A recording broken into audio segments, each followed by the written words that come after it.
we could not get parents to be upset about the fact that they were closing the school. They were hopeless. What we said is there was a lack of hope in the heart for people who are poor. They don't believe that they can affect change. And when our message was, you need to do this, they were like, nope. But when we became parents at this school and we said, we need to do this, and they saw our children there, it made all the difference. And they decided to keep the school open. For us, it was an incredible testimony.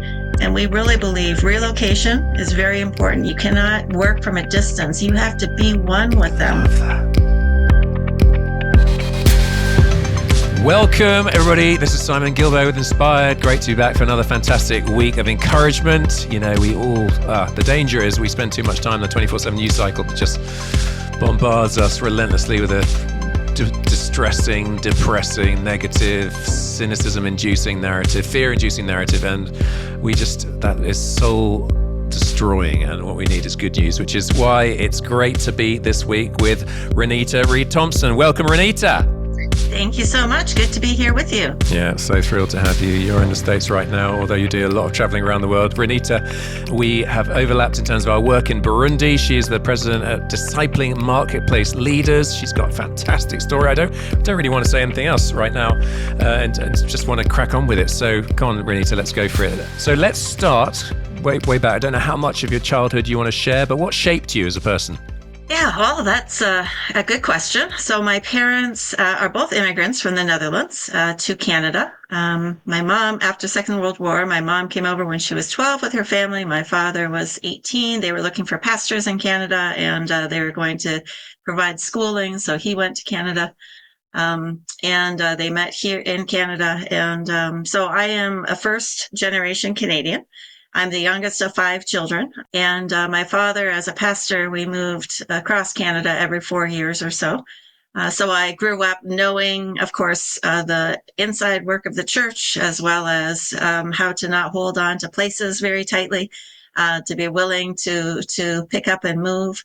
And that really shaped me. The Reformed tradition was how I grew up. And so I learned a lot about who God was, but it was almost a more cerebral denomination that we were in rather than emotive. So my head knew God, but it took me a while for my heart to know God. But I wanted to be a social worker, and I left Canada when I was 17 to go to the U.S. For college, to the college from our denomination here in Michigan. And that was where I met my husband. Got my first degree, was in social work and psychology, and that's what I wanted to do with my life. I wanted to do social work to help people. Most of the 5 of kids in my family, we all went into kind of helping ministries, and my brother is a pastor, but the rest of us kind of in helping ministries, and so that was a big part of our formation growing up. Yeah. Were you quite steady, or did you have any crazy sort of periods of rebellion? You know, not too crazy. My father, and I just think that these are stories that need to be told. My father struggled with sexual sin, and he ended up being suspended from the ministry. Mm-hmm. And so there was a period of time while that was all crashing and going on around me that I did some rebellious stuff at my first year of college. But that it was more just the pain of, watching, wondering if their marriage would survive. And it did. My father passed away this year after they were married 60 plus years. They stayed together. And, but the temptation, I think the heaviness of being in ministry, certainly, presented its challenge. And I went into it with my eyes wide open, having seen the damage that it can do, not only to a marriage, but to a family, to a church. And he never really forgave himself for it. He never got over it. And so that was a cross that he carried. And of course that shaped me as well to say, be careful what you do.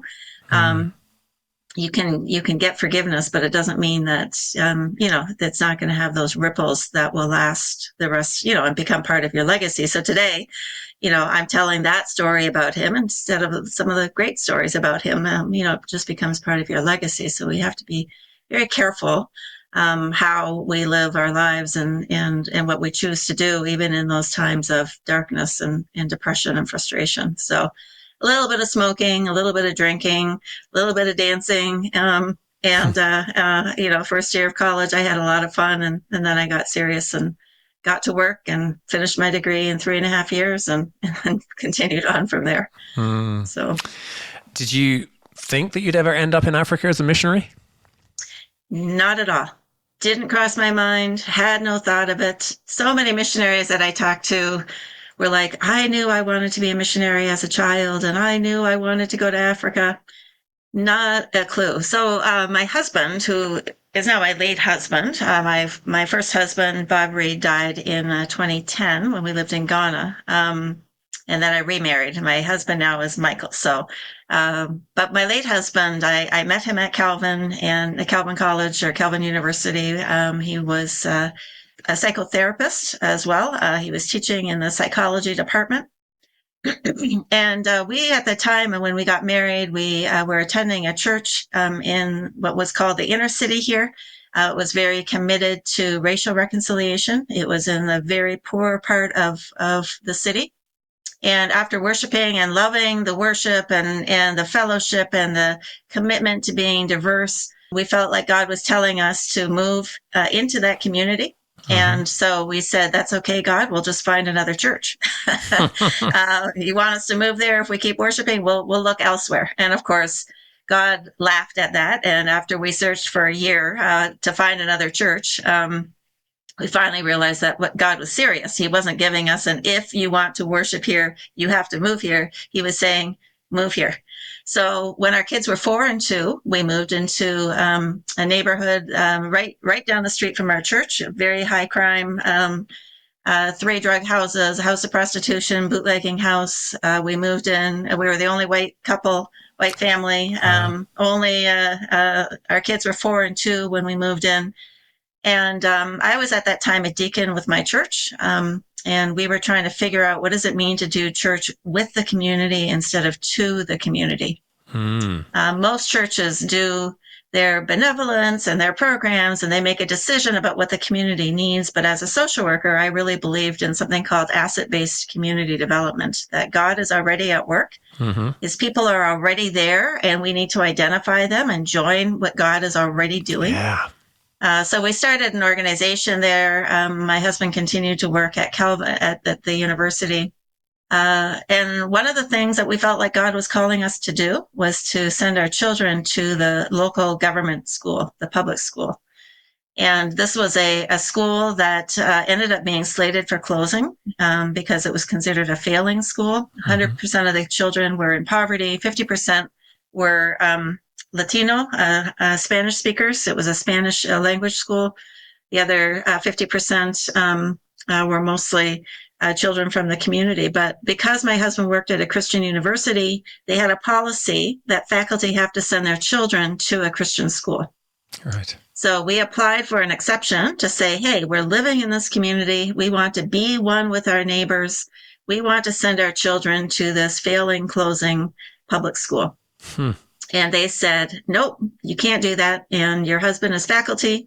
So if he wants to send his children to this school, based on God leading you, he will lose his job. Wow. And so we said, so be it. So after 16 years of him being at that university, with our kids now in the 1st and the 3rd grade, Noah and Hannah. Hannah is the older. Noah is the younger. We moved them from the Christian school, private school that was outside of our community to this public school inside the community. And it made such a difference. I mean, prior to that, we as a church, we were doing mentoring and tutoring at the school. We were working with the teachers. We were praying with them. We could not get parents to be upset about the fact that they were closing the school. They were hopeless. What we said is there was a lack of hope in the heart for people who are poor. They don't believe that they can affect change. And when our message was, you need to do this, they were like, nope. But when we became parents at this school and we said, we need to do this, and they saw our children there, it made all the difference. We ended up going to the school board with 150 parents, all wearing the school colors and demanding that they do something for these 300 children. And they decided to keep the school open. Love that. For us, it was an incredible testimony to the difference between to and with. We Yes. do things to people. We don't do things with people. And we really believe relocation is very important. You need to live amongst the people you are serving. You cannot drive in and do the work. You cannot work from a distance. You have to be one with them. And it took years for us, for the neighbors to accept us. We were viewed with suspicion. We were violating the one sense of place that they felt like they could relax and be themselves. Now there's this white family there watching them, and, race relations in the U.S. have never been good. But it ended up being an amazing time. Well, long story short, to get to your question about Africa, after we lived in the neighborhood for a few years, he began to feel a call from God to Africa. I think part of it was he really began to see poverty from a different perspective. He began to see that his work, if he left that place, which he ended up doing, anybody could fill his shoes in a minute. But serving people who were in crisis or needing psychological help in Africa, that wasn't as available. And our church had a partnership with Liberia, West Africa at the time. And so I think it was 2001 that he lost his job. And in 2000, he went on a trip to Africa, and he came back and he said, I don't know if I'm strong enough to live in Africa. And I'm like, that's fine. I'm busy doing my work here. I'm good.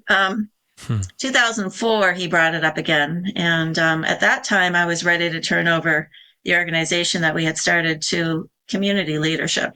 Even though I lived there, I didn't feel like I was representative of the community to have somebody from the community lead this organization.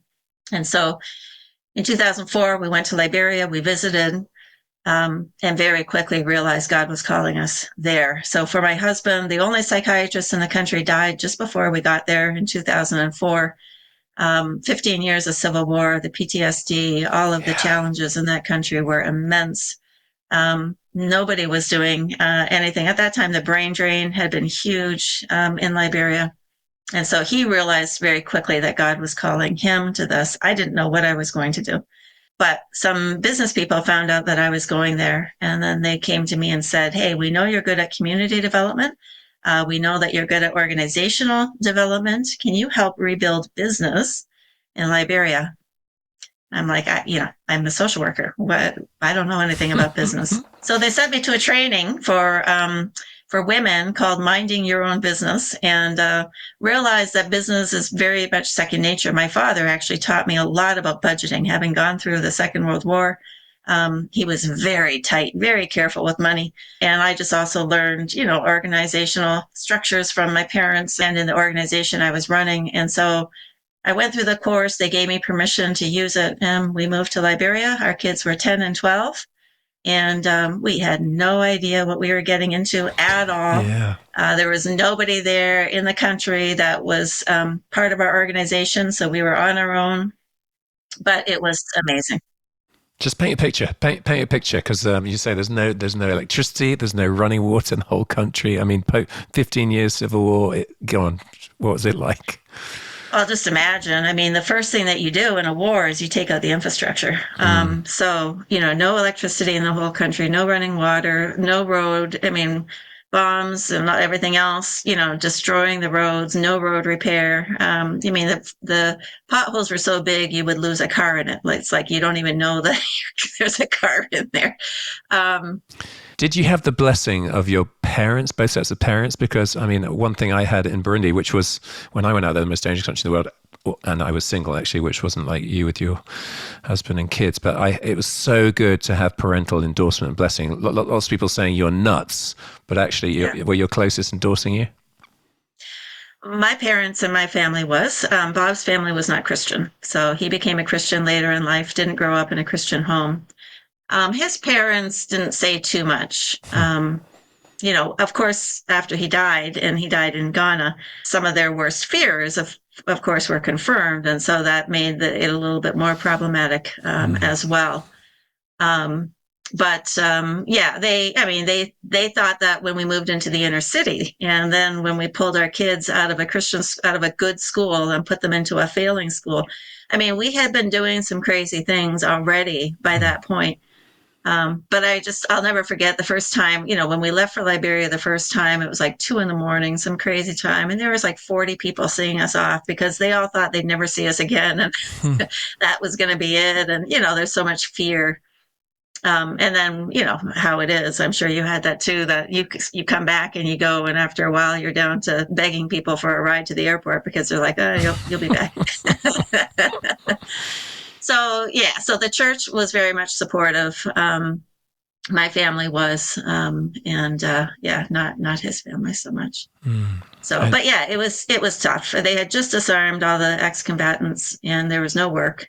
So every night somebody was, we could hear, a lot of people just lived in these bamboo mat structures, and we could hear what we called the rogues, the thieves, cutting through the mats with their machetes, and there was no work. So how were people going to eat, especially all these men who had spent the last 10, 15 years fighting? And so they were breaking into our place all the time too. It was a rough time for sure. Lots of crazy things. And so during the night, we were usually up from 2 till 5 or 1 to 4, just dealing with thieves. And then during the day, especially my husband was being arrested all the time because the police hadn't been paid. And so when they saw us, they saw their blessing. There weren't a lot of expats there. There weren't a lot of foreigners there at the time, just UN. So he was getting arrested. He had a great plan for me, by the way. They would arrest us for just whatever they could do to try to get a bribe. And he told me the idea was they weren't armed, the police, they didn't have vehicles. And so the goal was to get in your car and say, we need to go to the police station. And so they get in your car, and then it's while they're in their car with you that they're trying to work out the bribe and say, if you just give me something, I'll let you go. And so my husband refused to do that, and he would, end up spending the whole day in the police station. And for me, he said to me, he said, tell them that your husband, because it's a male-dominated society, tell them that your husband doesn't allow you to have strange men in the car. And it worked. And so I told the police officer, it's fine, I'm happy to go to the police station, but my husband doesn't allow me to have strange men in my car. You're going to have to find your own transportation. Well, they didn't have money to pay transportation, so they would just let me go. That was, it was just stress during the day, stress at night. We were homeschooling our kids. Our kids used the community well. And, they grew to hate having to get water every day, but they also loved it because it was where all the kids were. All the kids were there in the afternoon getting water.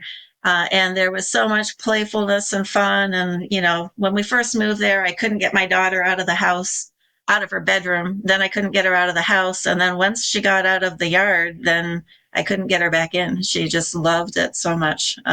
So they enjoyed themselves there for the 3.5 years that we were there. Yeah. And we saw a lot of development. So we started an organization there that we ended up giving.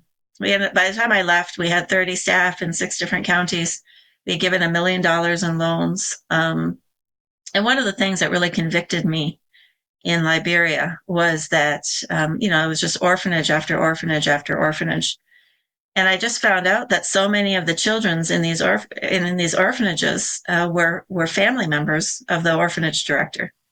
Right. Not only that, but they had they had their own parents. They had either both or a parent, and it was a means to get money. And I just grew really frustrated with the whole, what I call the orphanage industry, which isn't really needed in Africa because, what we need to do is to support parents to be able to support their own children, which is why I fell in love with business in the way that I did. As a social worker, if you want poverty to end, people need to work, and people need to know how to create wealth and take care of their own children, and not have these false kind of pretenses that are set up of these are orphans, they need your help. That it's a never-ending need, and that's not what God created us to do. He created us to take care of ourselves and contribute to society, contribute to the flourishing of our nations. And Amen. that's a whole longer story, but that was one of the reasons why I fell in love with business and why I said, this is what I want to do. So I got my MBA, then I got a PhD in sustainable development. And since then, I've been pretty committed to helping people do business, to create wealth, but then also to manage their wealth in a very stewardly way. Oh, Yeah. so good. What's it like doing business development in a place where there's basically no infrastructure and massive unemployment? Yeah. Well, first it's, and this can, so Liberia was unique, but we're now working in 25 or so countries across Africa and in Asia, Central America as well. And one of the dominant themes is that people, I think, aid has just done a lot of destruction. Let me put it that way. Aid has really caused people to be dependent. Aid has told people that they can't do for themselves. But then there's also been a prosperity gospel that has taught people you don't need to work, you just need to pray for a miracle. But the bigger one, even than that, well, I don't know if it's bigger, but a poverty mentality, a poverty theology, meaning, and I saw this in Burundi, and they were telling me in Burundi this is very strong, and it came through the missionaries that said, wealth is going to keep you from heaven, that you need to be poor in order to keep your salvation. Therefore, don't work too hard, don't get too much, because you may well lose your salvation. So a lot of it is a paradigm shift. It's recognizing that we have been created on purpose and for a purpose. We've been created to work, that wealth is not the problem. It's our attachment to wealth that is the problem. It's the love of money, not money. But then also helping people to find their gifting. They look around and still I hear it, I don't have anything to start with. What is in your hand? God has given you networks. He's given you relationships. He's given you incredible natural resources. There are things that you can do, and you need to start with something and not wait for somebody to give you something to start with. And that's why I love what we're doing in Burundi with the youth entrepreneurship, because we are not giving any grants or loans. We're giving no money at all. And youth are starting businesses right, left, and center because we are unlocking their potential. We are helping them to see their potential and what they can contribute. And that's what we're seeing across denominations and across countries. The people in the church, I believe members, they feel so guilty that if the only work that they can do to serve God, they believe, is to volunteer for a church program, attend a Bible study, that those are the only things for how they contribute to the kingdom. And we need to recognize Genesis 1 and 2. It's all about value addition. It's God has given us all of these things, and he expects us to add value for the flourishing of the world. And so if I am cleaning, or if I am cooking, or if I am repairing cars, I am contributing to the flourishing of others and the releasing of their potential. So for us, it's been just very, very fun to watch people come alive. I was on a call last week with a guy actually from the US who was a building contractor. And as he discovered, actually, it was his sister in Egypt that I had spoken to at a workshop in May or April. She told him about this. He contacted us. He's gone through some of our stuff, and he was just weeping on the phone. His parents were missionaries. And he felt, I believe, I'm reading into it a little bit, I believe he felt very guilty for not following in his parents' and his sister's steps now to continue the work of God. And for him to recognize that building good buildings, that's good work. That's holy work. Building sound buildings with integrity where people will then be able to release their own potential to do the work that God has given for them to do, that's good as well. That's part of the kingdom of God, which is beyond the building. So what was it like in Liberia? It was changing the mindsets. It was helping people discover opportunity, discover what was in their hands. We gave loans when we were in Liberia, and I have some regrets for giving loans. We've given loans most of my career, and now we don't anymore. And I'm just so thankful for it. Loans just really messes things up, I believe. I believe that there is a need for patient capital in Africa, affordable capital. But what happens is, especially if you're American or white, and you show up and you try to give a loan, people don't ever hear the word loan. They hear the word gift. And so then it becomes very strained. The relationships become strained and difficult. They just, it's a community mindset. It's a warm culture, which means community is more important than individual. I had a need to use that money for a funeral. And now you want me to pay it back, but I don't have it to pay back. And so you just need to understand that this is what I did with the money, so it became problematic. And now I really believe that, we probably made mistakes in those areas by giving people more than what they could manage, more than what they were ready for. And it probably, kept some businesses back in, and some businesses grew, of course. So, yeah. Let's just move on to Ghana. So you went from Liberia to Ghana, and heavy stuff with passing of Bob. What can you share on there? I don't want to pry too much, but key part of your chapter. Yeah, we were there for 7 months, and he had been sick on and off while we were there, mostly with staph infections, like on his arms and things like that. Didn't think that much of it. He went to Nigeria. He was there to do peacekeeping. He was an amazing counselor therapist, just really good at hearing and cutting through stuff and bringing out truth. He had just returned from a 10-day trip to Nigeria. He returned on a Thursday night. Friday, he was fine. We had a good day of talking about our future. And Saturday morning, woke up, wasn't feeling well, was having difficulty breathing. We didn't know what was going on. We had only been there a short amount of time. I didn't know a lot of people, but one of the other missionaries who was there, his wife, he was the missionary. She worked at the U.S. Embassy as a nurse. So I called her.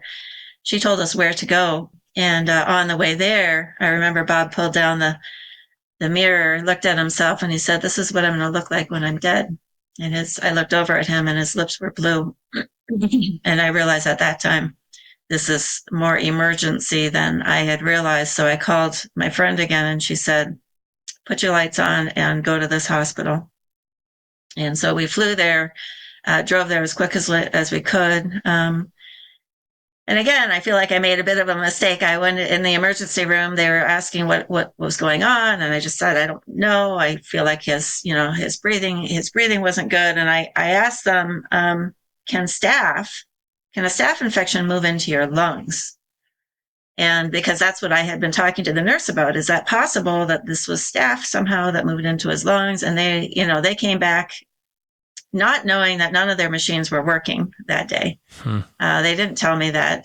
They came back and said, yes, staph infection in his lungs. We're putting him on antibiotics, and we're going to admit him. And probably 5 hours later, that was when the doctor came in and listened to his lungs again, and at that point registered some concern. And 30 minutes later, he stopped breathing. And they couldn't get any machines again to work to restart his heart or anything like that. And he was gone. So, yeah, my kids were 16 and 14. At the time I was 41. We'd been married 19 and a half years, but we're in this strange land, in this strange country, where we have very few relationships, just, having started there, and what to do. And here's, I think, for me, Simon, this has been an amazing part of the story. So of course we take Bob back home, and I have to decide what I'm going to do. But the day after my husband died, my son Noah, who was 14, came to me, and he put his hand on my arm, and he said, "Mom, it's time we move on." Wow. And I remember at the time, and then later for the next couple of years, I chuckled about it every time. I'm like, "Really, Noah? Can I have 48 hours, maybe 72 hours? 24 hours is all I get, and it's time to move on." And then I was sitting in a church in Cameroon, and we were teaching about Jesus. And Mark 6, verse 3 says, isn't this Jesus? Isn't he just a carpenter? And isn't his mother Mary and his brothers, Simon, James, and names of brothers, and his sisters, they're right here with us? And suddenly it struck me, who's missing? Who's not mentioned in that verse? and it's Joseph. And the last time we hear about Joseph is when Jesus is in Jerusalem at the age of 12 and he's left behind. And so I started investigating, and scholars believe that Jesus' father died. Joseph died when Jesus was a teenager. Hmm. And I realized at that moment what Noah was trying to do. Noah was taking the role of the eldest son um, to try to take care of me. When he said, it's time we move on, he was basically saying, stop crying, Mom. It's going to be okay. And the Wow. next few years, I had to kind of fight with him to say, to say, you don't have to take care of me, Noah. I'm okay. I'm your mother. I will take care of you. But he was so sensitive. My daughter was completely engulfed in grief, and she's a social worker today and is the most empathetic person. Hmm. But it took her 8 years to get over her father's death. I mean, all sorts of physical sicknesses that came. But my son immediately moved into caretaker mode. And what I began to imagine was Jesus knew what that was like. He knew what it was like to lose his mother. He knew what it was like to be the eldest son of a family of 8. We know at least 7 children plus Mary, 8. He had to provide for them. He had to train his brothers. And that's, I believe, why he didn't start his ministry till 30. He knows what it's like to see a widow struggle and suffer, to provide for a family, to do business, to have competition and to value addition, all of that. So that to me was an amazing aha moment into the life of Jesus that now I share with business people to say we have a high priest who can identify with our temptations, with our weaknesses, because he's been through it. Hmm. And so I think that's one of the stories that comes out of Bob's death that's been helpful for me, that I hope has been helpful for others to hear as well. Yeah. Yeah. So, uh, shocking. At 41, I got married at 21. I didn't know who I was. At 41, I had to figure out who I was. And here's the thing that's I think was one of the most challenging is Ghana is how widows are treated in Africa. And I don't know about, I mean, I know actually in India it's terrible as well. Um, Ghana is one of the few countries that has witch camps still. There's 4 witch camps. And a witch camp is a place that a woman has to flee to when something bad has happened. So the idea is that if something bad happens in your community, it's usually the result of a witch. The witch is usually considered to be an older woman. And if you don't flee, you will be killed because somebody has to pay retribution for what has happened. Hmm. Now, in Ghana, they'll tell you, oh, that's just done in rural areas, or oh, that's not done much anymore. It's not true. It is. It is very alive and well. In a number of other countries as well. You will lose your children. I was treated horribly, just Wow. horribly after my husband died because he was sick for less than 24 hours. They assumed, the assumption is that I would have had done something for him to have died. And if I was Ghanaian, that's what they told me after we got back from the funeral. I decided to finish out my contract there in the 3 years in Ghana. And I was told if you were Ghanaian, you would have lost your children, you would have lost your house, you would be in a witch camp. And so I had suddenly to quickly learn what the protocol was. I had to wear black for a year.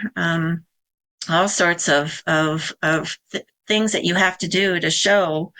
The fact that I was trying to process his body meant that I wasn't sad about it. I had nobody else to do it. I was there by myself. But they perceived that as being indifferent or callous or Wow. not caring. So yeah, it was very difficult to live there for the next 2 years, believing that people could look at me and think that I was a witch. On the other hand, I was so thankful that as an American, nothing was going to happen to me in that regard. I wasn't going to lose my children. And, but my heart for widows in Africa, who just immediately lose everything. The husband's family will come in and take the children and all the possessions and everything else, and they have no rights, especially if they're not legally married, which legally married costs money. And so a lot of people do traditional marriages, and then the women do not have those protections. Hmm. So I have a real heart for widows and what they go through. Yeah. And can you testify to God's faithfulness I mean, I just cannot, I think the listeners could quite imagine being losing the love of your life and being on your own to deal with everything with young dependents and all that. Was God faithful in that? Yeah, I mean, absolutely. There were women from my church, widows, who ended up recognizing I needed support and started doing a call with me monthly to talk through grieving and grief issues. One of the widows, she does a ministry called Freedom in Christ, and she took me through where was Jesus at the time of Bob's death, because there has been really no diagnosis for why he died. Everything from the hospital came back that there was no problem, which means that they actually just didn't do any tests or nothing worked. Mm. And so to be in Africa with this idea of witches and to not be able to tell people what he died from made it even more complicated. But she prayed Jesus into the room with me, and I was able to, after 6 months of not sleeping, I was able to sleep again. And since then, I mean, God's message to me was Bob's journey was over, but yours is not. Mm-hmm. And for a while, I was like, you took the wrong parent. My kids, at this age now, they really needed their father. And God's message was, it wasn't a multiple choice. It was Bob's time was up. Your time is not up. And I do believe that, I continue to try to live out what we had been living together, both in Grand Rapids and the inner city here, as well as in the different places where we were. And God has been so gracious and so generous. I mean, I have no qualms at all about saying that God has been so good to me. And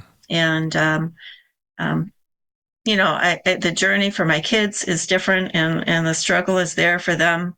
Neither one of them want to go into ministry or being missionaries. I don't get to promise anybody, even my husband now, I don't get to promise him I'll be fine. You lose the ability to tell people that you'll be fine when a loved one has died.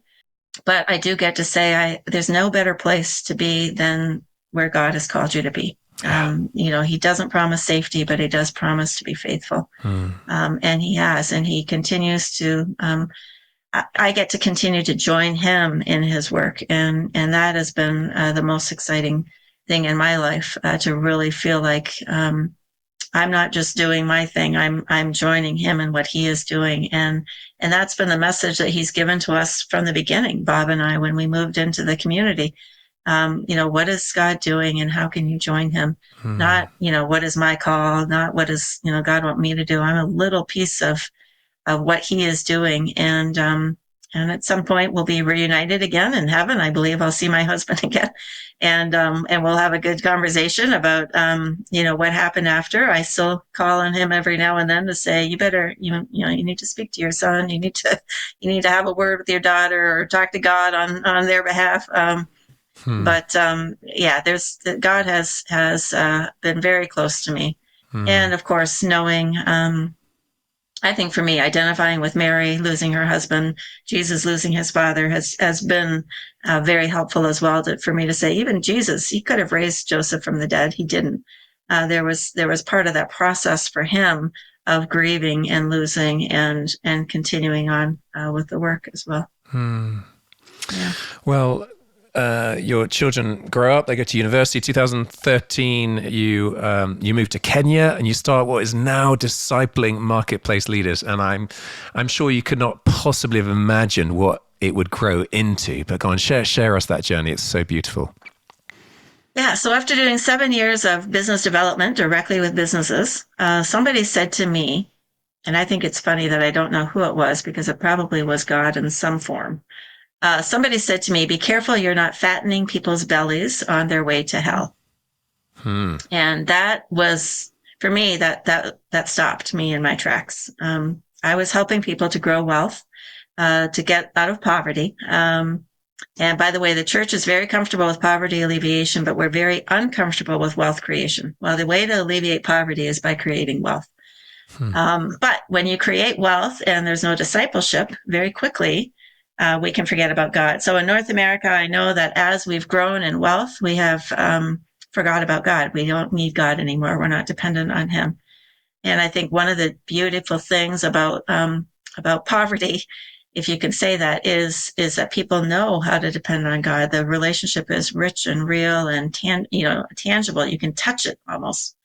So I actually decided I wasn't going to keep doing this work until I was then invited to Kenya and to begin bringing that work into the church. And so I started in the seminary in Kenya to begin teaching people, pastors, about the God of business. And yeah, I had 12 men in my first class. And we did a small research study just with one church to see what is the impact on the church when we have a workplace discipleship ministry. And I went out with that pastor to visit all the members of his church, all the business people, and just kind of worked through, what does this look like? What do they need? What are they hearing? What do they believe about themselves? And after 3 months, we were convinced that this was very important. I went then to the BAM Global. Business as Mission is a global movement. I went to the BAM Global Conference in Chiang Mai, 500 people from 50 countries, and I looked for who was doing this through the church, and there wasn't a single person. Wow. Everyone in the whole BAM movement at that time, and I think still pretty much the majority since then, we've decided that the church is too difficult to work with. Church and business don't mix. The church is too inward focused. It's too difficult to change the church. And so when I heard that, we came back and we said, now we need to do longer research to prove that that's not the case. And so we did 2 years of research in Kenya with 260 businesses and 3 denominations in 3 cities. Then in Ghana, in northern Ghana, we did 2 years of research with 600 businesses and 25 churches. And now we're in the middle of this process in Burundi, a 5-year study with 800 young adults, 400 that are getting the ministry, and then 400 are the control group that we'll just compare them to. So really 400 that are going through the whole process. But what we've seen in every research study that we've done, and every year we do impact studies, and I was just processing our impact studies this past weekend, we are seeing 5 new jobs created for every business trained. We are seeing churches grow numerically. They are growing financially. They are decreasing their dependence on the pastor. We are just seeing the church come alive. In Ethiopia, I was just there not too long ago, and one business group that's meeting in a city where we work through denominations. So this one denomination, they have about 50 churches in this one city, 3,000 business people getting together regularly. They have declared that they want to do more than what the church is asking them to do. And they have sent 371 missionaries as a group. They have planted 155 churches. Wow. They have built 12 homes for widows. And that's just one city with one denomination. And we're working with denominations across Africa. It takes 3 to 5 years to get a denomination on board because it's a huge paradigm shift. We're telling the pastors that the church, the purpose of Sunday is Monday. That Sunday is really the only day the church is closed. And when I'm talking with a translator, they always stop and they look at me like, did you say that right? Yes. We're like, yeah, Sunday is the day the church is closed because 95% of people who go to church on Sundays are already saved. And so we've got the church team is gathered in the building. All the light has come out of the community and has gone into the building. And we are having our team meeting. We are being encouraged and equipped. We lament and we worship and we cry out and we pray and we fellowship and we encourage. And then the doors of the church open after the service and we all go back out. And now the church is open again. It's at work. But that's a huge paradigm shift. We tell pastors we have to change from being the only one member on the field. If we talk about a team meeting, we can think about sports. In fact, here's my favorite quote. Christianity is like a football team, 20,000 spectators in desperate need of exercise, watching 22 players in desperate need of rest. And so the spectators are Christians. We're sitting in the stands. We've paid an entrance fee. At the end of the game, we go and we critique the players. That pastor wasn't really on his game today. And that worship team, they sang the same song for 20 minutes. I thought it would never end. We critique. Yeah. And really, as the ones in the stands, we should be the ones on the field. The pastors should play the role of the coach. And so we are telling pastors, get off the field and put us on the field. But if we're going to be on the field, if you're going to be the coach, you have to know your players. So my father was a pastor. He went from college to seminary to the church. He didn't experience what it was like to be in the field, where somebody is doing business and they are encountering challenges in their everyday life. He didn't know how to equip the saints for the work of the ministry in their specific locations, because the expectations for most pastors is that you will come to the church. Not that I will go to you and say, how can I help you where God already has you placed? And I think what we are missing out on, a huge part of the church, the reason that the church has not grown in terms of percentage globally since the year 1900, we've been at 33%, because we don't equip the priesthood of believers. We think that it's up to pastors and missionaries and evangelists, and the rest of us get to call ourselves laity, and we disqualify ourselves. But there's no word clergy and laity in Scripture. It's just the believers. It is the people of God, and every person is to be prepared. The gifts of the fivefold gifts in Ephesians, those are gifts that each one of us need to be building capacity in. If I am a car mechanic, I need to know how to be pastoral, because some of my customers are going to be really upset, or my employees, I may have to comfort them, be pastoral. I need to know how to be a teacher. I need to be ready to be an evangelist. I need to be prophetic, speak truth into life. And I need to be an apostle. I need to be ready to live my life as a disciple so that I can also make disciples. And I think we miss that. And what we get to see is people planting churches, starting churches in their businesses, doing disciple discovery Bible studies in their workplaces. Every person is released to do their work, and they're no longer dependent on the pastor for everything. And that, like I said, it takes a long time. The pastor has to be willing to give up some control, but it ends up being good. And when the church has money, it can do more. It can send more. It can build more. The dependency stops. We don't have to go build a school for someone. Parents are able to contribute to their own children's school and school fees, and we can stop this dependency syndrome that we see so much in so much of the world where there's poverty. Oh, Renita, I could listen to this all day. And I know it's true, guys, because, we've had it. I've got pastor friends, and they were very, very poor in subsistence. And then they're just given a bit of empowerment, a bit of skills, a bit of budgeting training, all that sort of thing. And now, whether it's raising chickens or breeding rabbits, and just the dignity that comes with that, then able to pay for their kids to go to school, and not just you following around the cow all day and missing out on their education, the ripple effects, and then employing people. Absolutely gorgeous. So what would you say is the most exciting, what you're most excited about as you look at the global church today? Well, I believe God is at work in helping us to reclaim the marketplace. Christ came to redeem all things. Mm-hmm. In Genesis 3, the three things that were lost was our relationship with God, with each other, and with creation and work. And I find that the church globally focuses mostly on helping us repair our relationship with God. But we don't move then to how to repair our relationship with others and with creation and with work. But I think that God is helping us to do that.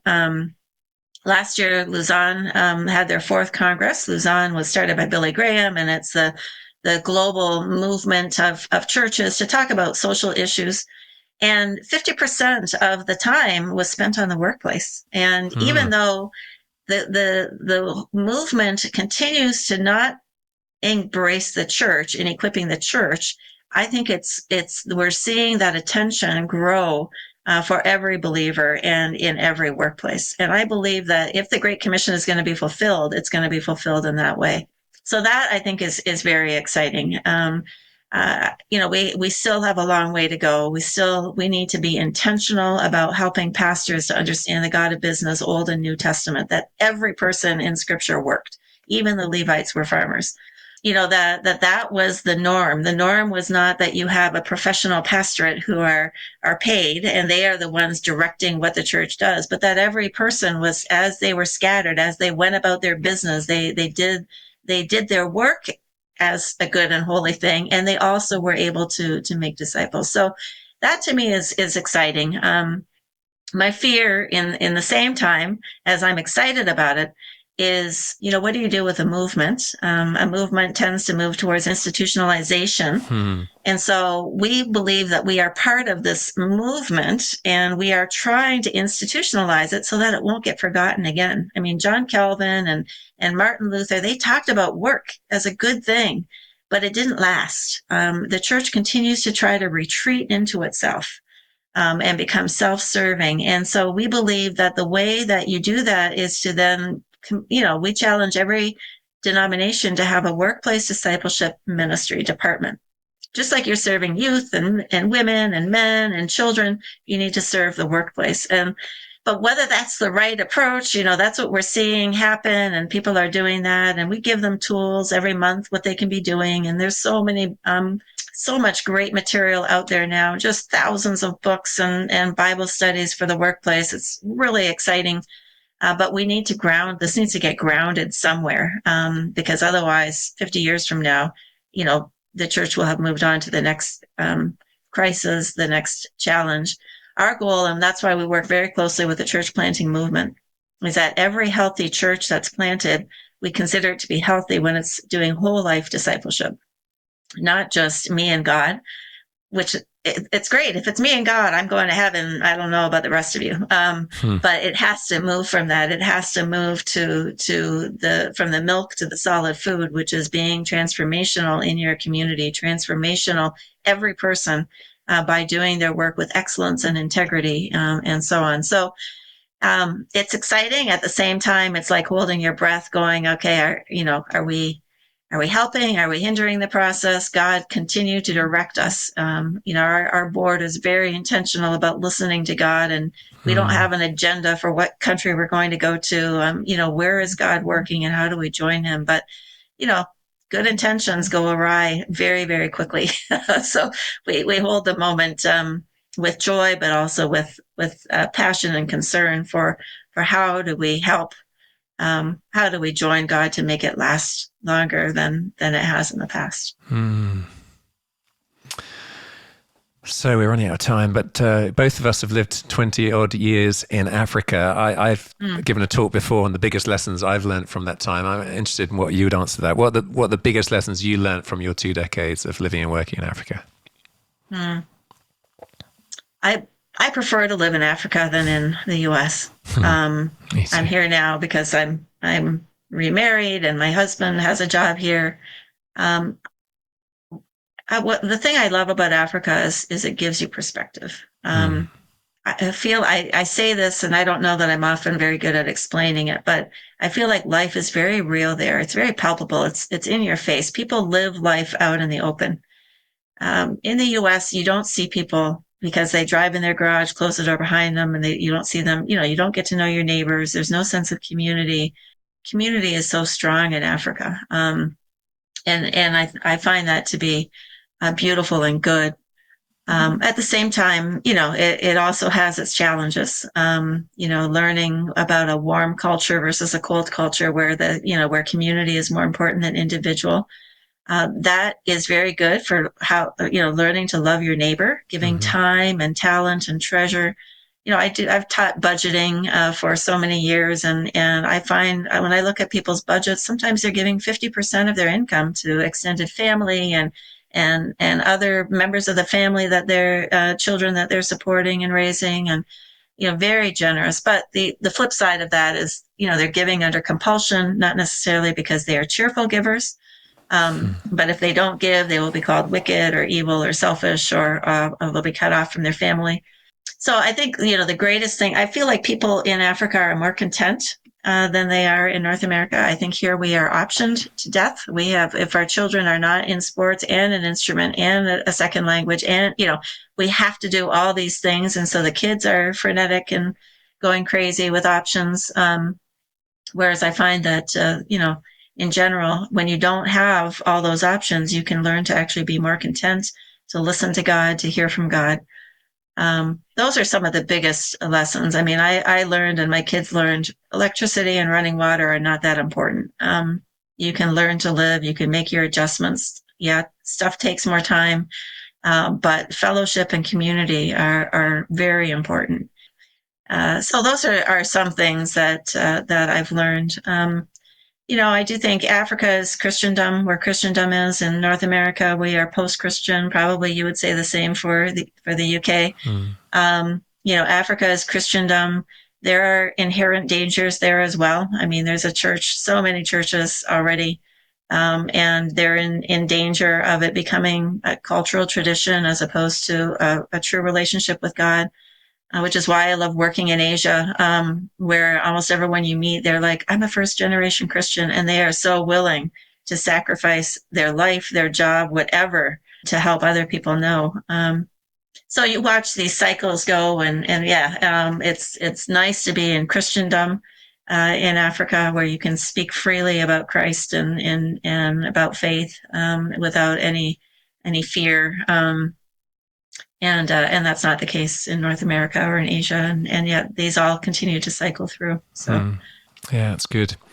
So we both love a certain Burundian brother called Isaiah Nshimirimana. Can you just tell us very briefly, what was so stellar about him?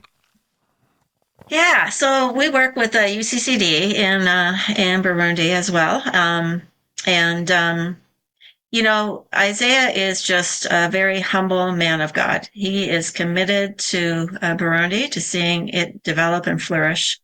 And he has kept a very level head as he continues to get more and more opportunities.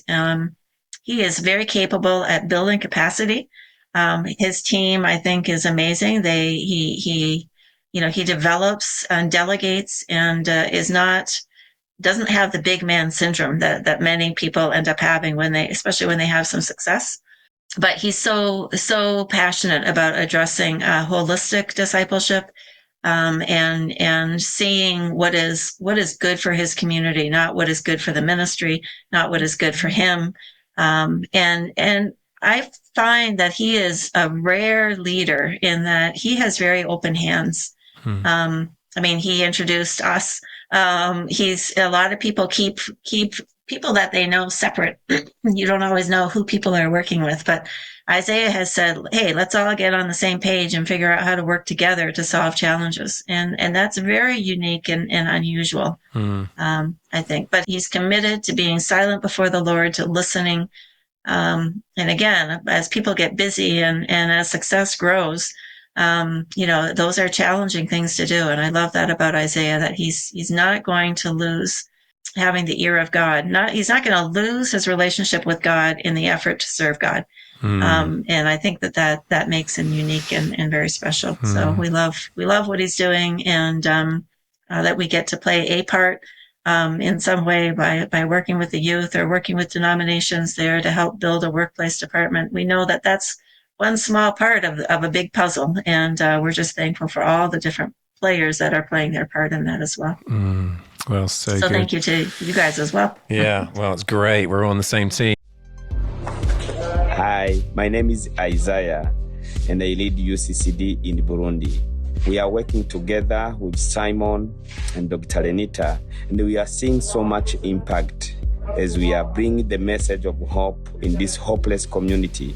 We are using different programs like teaching the theology of work, Bible schools, community development, leadership, children ministry, discipleship programs, and many more. And we are reaching 1.5 million every year. Please consider to support us through Grow into the link below. And may God bless you as you are standing with us to bring the kingdom of God in Burundi. Thank you so much.